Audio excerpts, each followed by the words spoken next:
मोहतरम नाज़रीन कराम, अस्सलामु अलैकुम वरहमतुल्लाहि वबरकातुहू।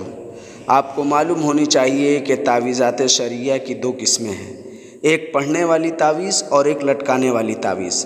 लिहाजा पढ़ने वाली तावीज़ जायज़ है, मसलन चारों कुल का पढ़ना, आयतुल कुर्सी का पढ़ना, सूरह बकरा का पढ़ना वग़ैरह और इनका दम करना।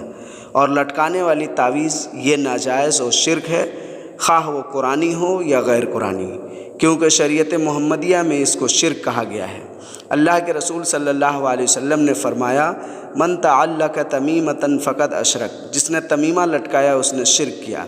और इसी को अहले लुग़त ने तमीमा लिखा है। और तमीमा के उमूम में हर वो चीज़ शामिल है जिसको दाफ़े बलियात के लिए गले में या जिस्म के किसी हिस्से में लटकाई जाए या बांधी जाए।